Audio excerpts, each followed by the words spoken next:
Hi, thank you for joining us again. In this segment, we'll continue our discussion on the key to experiencing Christ, the human spirit.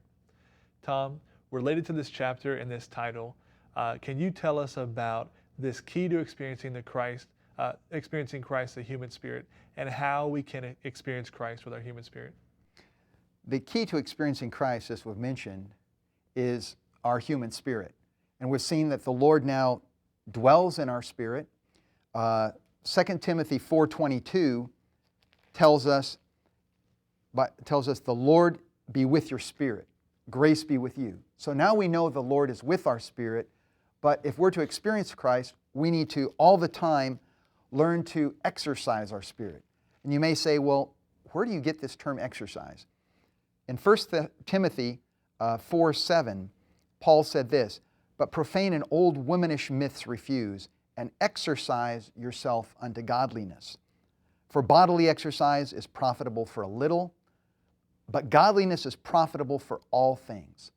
So we know here that Paul was not speaking of the exercise of the body or the exercise of the soul, but when he says exercise yourself unto godliness, he was referring to the exercise of our spirit. So if now we're to experience Christ and enjoy Christ, we need to learn how to exercise our spirit. We need to enter into a new kind of practice. Tom, you mentioned that the way to experience Christ is by exercising our spirit. Can you talk now about some practical ways to exercise our spirit? That's really, I'd say, the key to this whole series here, is to see that we need to learn how to exercise our spirit. We need to realize that our spirit is our innermost part. It's the deepest part of our being. So as believers, whatever we do, whether it's the spiritual practices like praying, reading the Bible, or whether it's just the daily life practices of speaking to the people in our family or talking to people at work, we need to exercise, to do everything by sensing this innermost part and use our deepest part for whatever we're doing. Now, specifically, it's good to look at what the practice was of the early believers.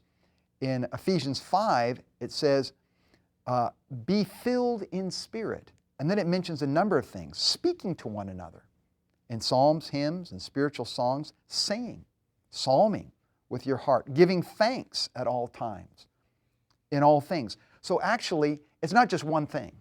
Of course, we did mention we've mentioned previously about the importance of calling on the name of the Lord. But that's only one way. We should call on the Lord throughout the day, but we should also learn to give thanks. And we should give thanks from our deepest part. We should pray from our deepest part. And if we do this, we will really experience and enjoy Christ, we'll touch our spirit, and we'll experience the Lord in all things. I really like this verse that you mentioned in Ephesians 5, which talks about being filled in spirit. And also the points you mentioned about how praying, singing, thanking the Lord, even calling on the Lord, whatever we're doing, whenever we do these things from deep within and from the deepest part, this is how we exercise our spirit. That's right. Tom, thank you for sharing with us today. Thank you all for joining us. And this concludes our segment on the key to experiencing Christ, the human spirit.